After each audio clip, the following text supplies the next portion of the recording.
Bună, dragii mei! Bine ați venit la previziunile pentru energia lunii decembrie. Acestea se aplică pentru toți cei care au ascendentul, soarele și luna în rac. În prima parte voi descrie tranzitele astrologice din această lună, iar apoi vedem ce ne spune la nivel de potențial energia din cărțile de oracol, din cele de tarot, dar și din talismane. Vă mulțumesc pentru vizionare și vă invit cu drag să vă abonați și să apreciați acest clip. Pentru voi, la nivel general, dragii mei, această lună aduce în prim plan reactivarea axei muncii și a sănătății, împreună cu colaborările, relațiile pe care le ai zi de zi în rutina ta, mai ales la locul de muncă.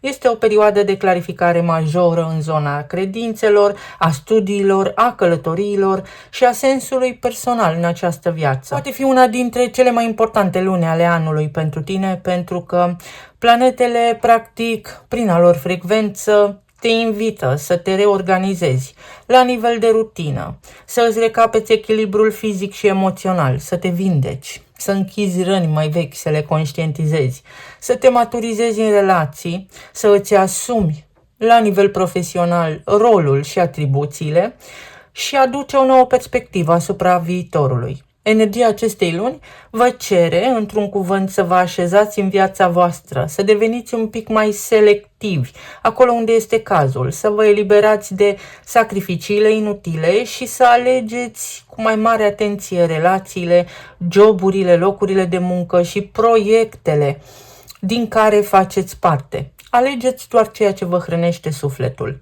Finalul lunii va pune accent pe colaborări, parteneriate și dinamica eu față de celălalt, eu-tu. La început de lună se formează aspectul de lună plină din Gemeni pentru voi în casa a 12-a.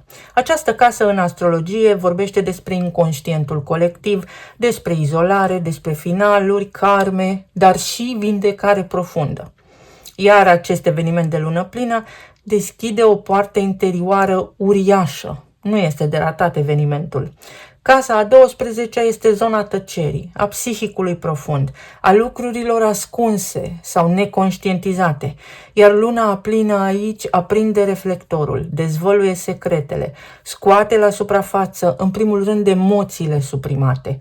Îți arată clar ce trebuie încheiat, ce trebuie să faci de acum înainte. Aduce vindecarea rănilor vechi. Este o perioadă în care corpul își cere odihnă, mintea își cere liniște, pentru că posibil să fi fost suprastimulat, iar sufletul își cere sinceritate cu tine și să nu îți fie frică de tine însuți sau însăți. Poți avea vise profetice, revelații, intuiția să fie extrem de puternică. Este important să conștientizăm ce obiceiuri toxice avem și să renunțăm la ele, sau la persoane cu care nu mai avem niciun fel de legătură, la un atașament, la temerile noastre. Este de asemenea un moment foarte, foarte bun pentru a vă odihni, pentru a vă recupera sănătatea. Apoi Neptun în sfârșit își reia mersul direct în Pești, pe zona casei a 9-a, unde regăsim credințele, sensul vieții, călătoriile pe distanțe lungi, studiile înalte aprofundate, perspectiva foarte amplă. Posibil să fie avut voi confuzii sau provocări pe zona credințelor, a direcției în viață, a studiilor, ceva provocări cu diplome, cu acreditări. Este zona drumurilor importante și la propriu și la figurat. Când Neptun își reia mersul direct, se limpezește situația. Se deschid drumurile, revine inspirația, apare claritatea interioară, dar și mentală. Poți vedea practic marele tablou. Casa aceasta este casa ghidării superioare, înalte, iar Neptun aduce revelații, sens și credință în ceva mai mare decât tine.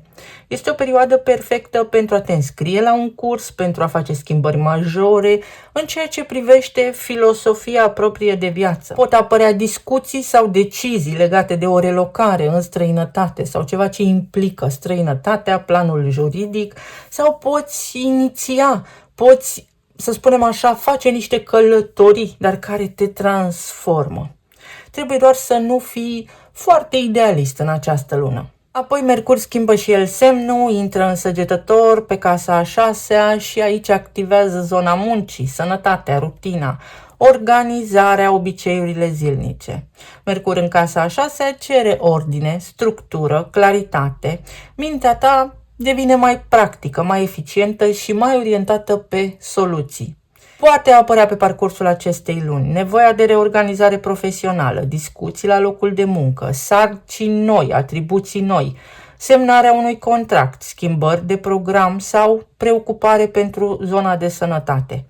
Este un tranzit excelent pentru a vă schimba în principiu stilul de viață la nivel general, pentru o nouă dietă, pentru a face sport, acolo unde este cazul pentru analize medicale sau pentru a învăța să fim mai eficienți în rutina noastră. În Săgetător, Mercur cere să vedeți imaginea foarte mare. De ce faceți ceea ce faceți? Pentru că trebuie să aibă sens totul. Pot apărea și ceva lucruri legate de animalele de companie. Apoi Marte intră în Capricorn, în casa a 7-a. Această casă are legătură cu relațiile, colaborările, parteneriatele, dinamicile de putere. Acesta este practic unul dintre cele mai importante tranzite ale lunii pentru voi, pentru că Marte, planeta acțiunii, activează zona relațiilor. Poate aduce pasiune, tensiune, claritate, confruntări, asumare, energie directă, negociere sau decizii foarte ferme în orice fel de relație 1 la 1 cu ceilalți. Dacă partenerul de viață era pasiv, poate deveni mai activ. Marte în Capricorn vrea maturitate, stabilitate și construiește. Totul devine serios, nu mai merge cu jumătăți de măsură. Este un tranzit care poate duce la oficializare, la ceva oficial în legătură cu o anumită relație, la stabilirea unor limite, a unor clauze contractuale, la renegociere sau chiar la separare în unele cazuri, în funcție de dinamica relației. Apoi avem evenimentul de lună nouă din Săgetător, ne întoarcem în casa a 6-a, unde avem munca, sănătatea, rutina și asta înseamnă un nou început clar în zona locului de muncă, la nivel de sănătate, în legătură cu obiceiurile voastre zilnice pe care le puteți schimba. Un eveniment de lună nouă cere o rutină sănătoasă, în cazul vostru, să îți reorganizezi stilul de viață, să devii mai atent la propria persoană, la sănătate, să începi să fii disciplinat mental și emoțional, să te desprinzi de haos, de oboseală, de sacrificii inutile, practic să te odihnești mai mult. Este una dintre cele mai bune perioade din an pentru a începe o dietă sau să fiți atenți la cât de mult mâncați în preajma sărbătorilor, pentru a vă schimba programul, pentru a vă trasa noi intenții, pentru a începe să prospectați piața în legătură cu un nou loc de muncă sau pentru a vă gândi foarte, foarte serios la sănătatea voastră și să luați niște decizii importante în acest sens. Este un fel de reformă generală pe care o puteți aplica, implementa în viețile voastre. Soarele intră și el în Capricorn, ne întoarcem din nou în casa a 7-a. Soarele va pune clar reflectorul pe zona de parteneriate, pe cuplu, pe colaborări, pe contracte, pe planurile de viitor și pe aceste dinamici 1 la 1. Eu în raport cu mine însămi, eu în raport cu ceilalți. Poți vedea mai clar, mai ușor cine ți este aliat și cine nu. Cine merită efortul și cine nu. Ce relații pot evolua și ce relații au stagnat și te poți detașa din acele locuri sau de acei oameni. Este momentul adevărului pentru voi, un fel de cadou de sărbători, să folosiți această energie înțelept. În ultimul rând, zeița frumuseții și a iubirii, Venus intră și ea în Capricorn pe casa a 7-a. Iar acest tranzit sigur că schimbă puțin dinamica vieții voastre, îndulcește zona relațiilor și poate aduce armonie în cupluri, vindecare, atracție, maturitate, echilibru, oficializare, stabilirea unei colaborări. Venus în Capricorn este o energie tradițională, serioasă, matură, orientată către construcție, către a pune noi cărămizi acolo unde este cazul. Relațiile devin mai reale, mai autentice, cu obiective și cu viziune. Dacă o relație nu mai are o fundație stabilă, atunci Venus îți arată cu blândețe, mai ales pentru că anterior Marte a pus clar amprenta pe ce nu funcționează. Ca și concluzie, decembrie este o lună care te poate ajuta să te eliberezi profund, mai ales la nivel emoțional. Îți poți schimba punctul de vedere, filosofia de viață, credința în legătură cu anumite subiecte sau în legătură cu filosofia vieții. Pot apărea schimbări majore pe zona locului de muncă sau la nivel de sănătate și, nu în ultimul rând, pe zona de relații. O lună importantă pentru noi toți, de altfel. Să vedem ce ne spune oracolul.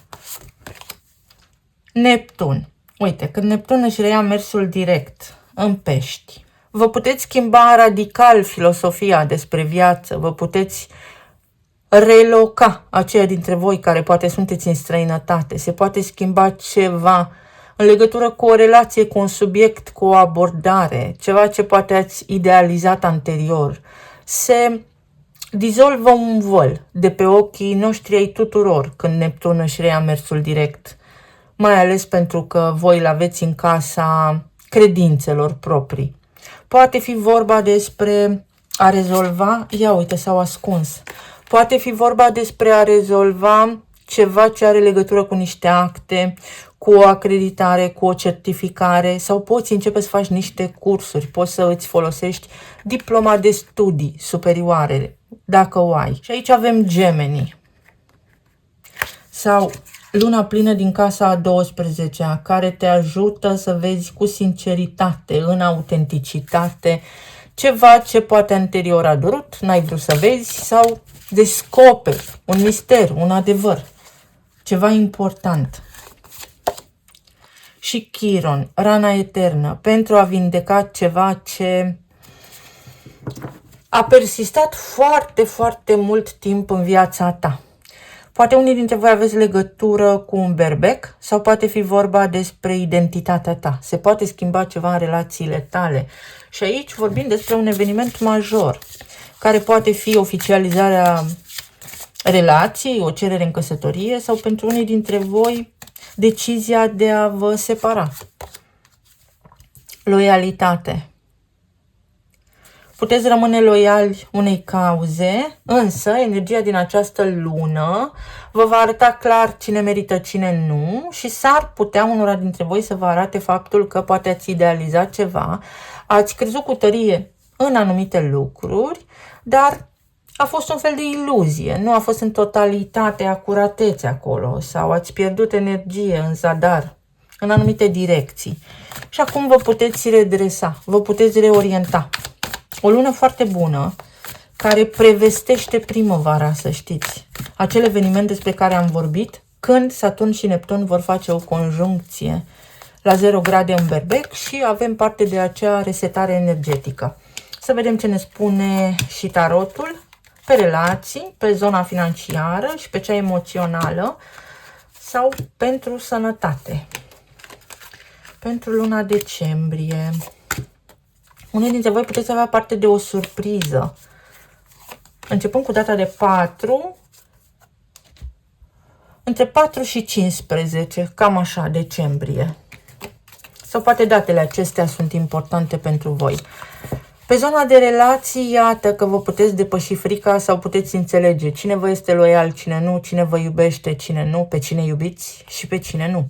Și odată ce ajungeți la concluzia optimă, potrivită pentru voi, în acest moment din viața voastră, puteți începe, vă puteți trasa o nouă intenție, puteți începe să faceți demersuri în acord cu intenția voastră. O etapă nouă de planificare. Se poate concretiza ceva, acolo unde o relație a fost stagnantă, exact cum am spus. Se poate oficializa. Vă puteți elibera de niște atașamente, de niște frici, vă puteți convinge că cineva vă iubește, chiar dacă poate nu ați comunicat de foarte mult timp, pentru că avem arhetipul gemenilor și asta vorbește despre comunicare. Poate fi vorba despre o persoană care a făcut mult timp parte din rutina voastră și dintr-o dată conexiunea sau comunicarea s-a tăiat brusc. Pentru aceia dintre voi care sunteți singuri, poate fi vorba despre faptul că aveți un admirator secret. Însă un om, o persoană, indiferent că este femeie sau bărbat, care nu îndrăznește să vă spună că are sentimente pentru voi, că vă îndrăgește, că vă admiră. Este un început pe zona de relații și orice ar însemna acest început pentru voi este de bun augur, este creștere.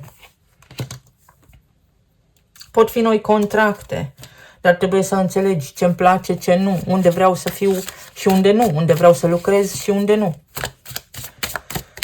Să vedem. Uite, 5 de monede. Te eliberezi de o teamă de a nu fi singur, de o teamă de abandon, de o teamă de respingere. Poate fi vorba despre o pierdere pe care ai avut-o recent sau în ultima perioadă, sau se poate recupera o pierdere.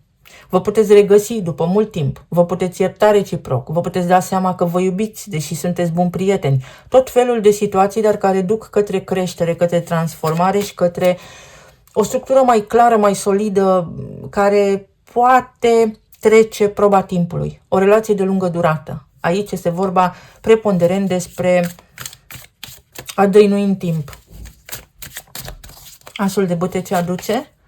Cavalerul de cupe. O eliberare, declarații de iubire, ceva bun în zona de relații, capacitatea cuiva de a exprima clar ce simte pentru tine sau poate tu în sfârșit ai curajul să spui cuiva ce simți tu pentru această persoană. Este o eliberare, este o lună cu mai multă armonie pentru că Venus intră în Capricorn pe casa a 7-a și parcă nu mai avem timp de pierdut pe lucruri care nu contează. Suntem mai maturi, mai responsabili, fiecare om va avea ocazia în această lună să simtă această energie tradițională, aș putea spune, dar și foarte serioasă, venită din frecvența Venus în Capricorn. Este foarte bună energia. Poate fi o cerere în căsătorie sau un angajament contractual, în relația de iubire. Buchetul, foarte frumos. O încheiere, iar această încheiere poate fi orice în funcție de situația voastră de viață. Dar este ceva ce se finalizează cu bucurie. Un final fericit, armonie, frumusețe, creativitate, un cadou. Oportunități și profesionale și de colaborare, expansiune și creștere. Așa cum am menționat. Este iubire. O lună cu o frecvență axată foarte mult pe energia feminină. Iubire, compasiune. Să vedem la nivel financiar sau profesional. Uite, a fost o perioadă foarte lungă în care cel mai probabil mulți dintre voi nu ați înțeles nimic. Lucrurile au fost răsturnate, date peste cap, foarte multe schimbări în program sau provocări pe zona de sănătate. Iar acestea se schimbă și se transformă. Mai ales pentru că va fi acel eveniment de lună nouă din Săgetător care schimbă direcția. Vă permite să faceți un fel de zoom, să vedeți exact, dar printr-un fel foarte înțelept așa de a gândi, ce nu funcționează și vă dă și ocazia să reparați acest lucru. La nivel financiar, lucrurile pot sta din ce în ce mai bine, trebuie doar să căpătați încredere în voi înșivă, să aveți voință și să faceți niște schimbări, să vă doriți să faceți niște schimbări acolo, pentru că sunteți cumva răsfățați, să știți, foarte mulți dintre voi de soartă. Aveți acces la lucruri bune, dar totul se face cu mâna noastră. Oportunitatea să faceți niște lucruri care vă întorc, desigur, la schimb, bani sau un statut mai bun. Posibilitatea să recuperați ceva, o experiență de viață care acum vă este foarte practică, foarte utilă. Vă folosiți CV-ul, aveți experiență, vă găsiți un loc de muncă potrivit, sunteți omul potrivit la locul potrivit. Și puterea, casa banilor, casa resurselor împărțite cu ceilalți, vi se achită niște datorii, puteți achita niște datorii sau pot fi niște contracte foarte solide, revenirea asupra unor discuții anterioare cu niște potențial clienți sau cu un potențial angajator, să spunem. Revine în viața voastră o idee care sclipește și care poate rapid să fie implementată. Puteți vedea concret o îmbunătățire pe această zonă și profesională și personală în această lună. Vă simțiți bine, radiați, sunteți magnetici. Iar la nivel emoțional, uite, aici aveți 2 de bâte, 1, 2, 3, este secvență numerică. Asul de bâte, 2 de bâte și aici avem 3 de bâte. Vreau să știu odată și pentru totdeauna și uite că veți ști, pentru că asul de bâte este ridicat. Se lansează o intenție de discuție foarte clară. Hai să fim serioși. Exact așa va fi această lună pentru voi. Hai să fim serioși sau debordați voi așa cumva de magnetism, de înțelepciune, de seriozitate în această lună și veți ști exact, aveți o busolă internă și veți ști exact care este drumul către ceea ce vă doriți. Se pot încheia niște certuri sau haosul care a cuprins întreaga planetă, nu doar pe voi. Haosul din ultimele luni se poate încheia și vă puteți elibera. La nivel medical vorbind, atenție la aparatul respirator, la sistemul nervos, la iritare. S-ar putea să fie avut foarte multe migrene, minte încetoșată din cauza lui Neptun în ultima perioadă, dar toate acestea se pot schimba. Atenție de asemenea la tensiune arterială.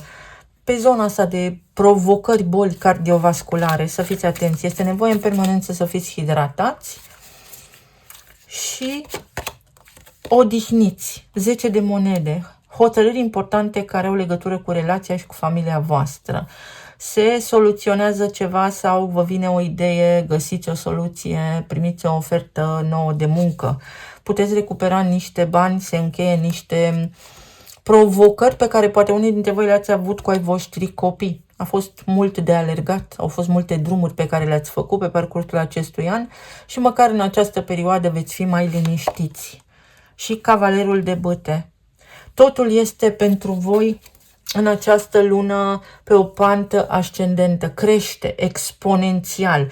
Veți vedea o creștere și la nivel financiar, poate încasați niște bonusuri sau ceva se întâmplă, vă intră niște bani și veți vedea și o mai mare implicare din partea tuturor membrilor familiei către un scop comun, către o direcție comună. Și poate fi și hotărârea cuiva. Da, te vreau, da, vreau asta. Este o hotărâre a voastră, a cuiva drag vouă. Să vedem ce ne spun și talismanele.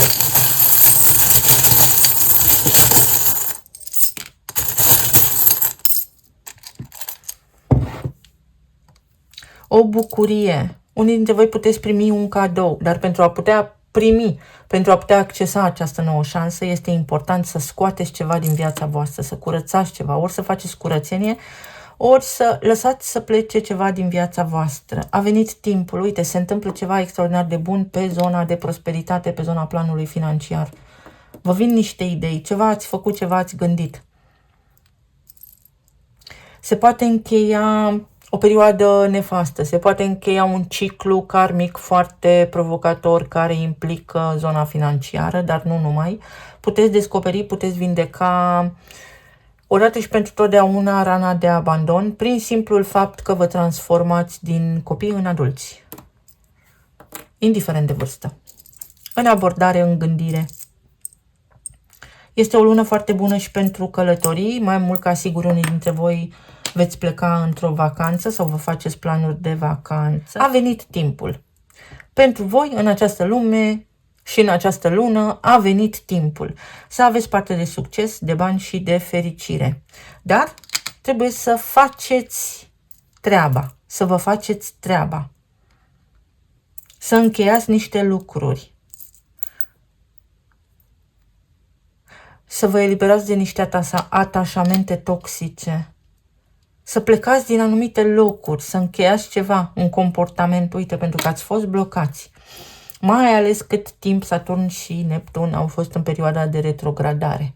Acum Saturn și-a reluat mersul direct, este deja în mers direct. Neptun este și el acum de la jumătatea lunii în mers direct. Și în anul ce urmează, în 2026, schimbă semnul. Iar pentru voi vor activa casa carierei și a profesiei. Asta înseamnă că aveți timp să vă gândiți ce vreți să faceți în această viață, cine vreți să fiți, care vă este identitatea, care este raportul de autoritate pe care îl aveți voi față de ceilalți sau alții față de voi, care vă este relația cu autoritățile, menirea voastră aici în planul fizic, poate vă pregătiți unii dintre voi de pensionare Sau vă puteți retrage din timp pentru a nu fi nevoie să vă retrageți împotriva voinței voastre, dintr-un anume loc, dintr-un anume contract. O lună bună pe zona de iubire. Vă apropiați de o transformare fantastică. Ceva va ajunge într-un punct culminant. Uite, anul calului de foc. Un an mai bun. Un an în care puteți face foarte multe lucruri. Foarte multe lucruri. Relația cu ai voștri copii are nevoie de mai multă atenție din partea voastră. Sau este ceva ce depinde de copii? Poate fi. 6 de bâte, succes. Unii dintre voi plecați într-o vacanță, într-o călătorie. Lucrurile se relaxează pe parcursul acestei luni pentru voi. Taurul și berbecul. Ce interesant. Poate unii dintre voi aveți în viața voastră pe cineva care are planete în aceste două semne, sau poate fi vorba despre cine sunt și ce am. Aveți și Gemeni aici și ce știu, ce învăț, ce iubesc. Casa a 10-a și casa a 11-a. Vi se poate schimba la 180 de grade viața. Planuri noi de viitor. Inițialele sunt F, B și N. Foarte bine, calificativ ca la școală. Primiți un calificativ bun, primiți niște bonusuri, o recunoaștere, un cadou, ceva este de bine aici. O noutate.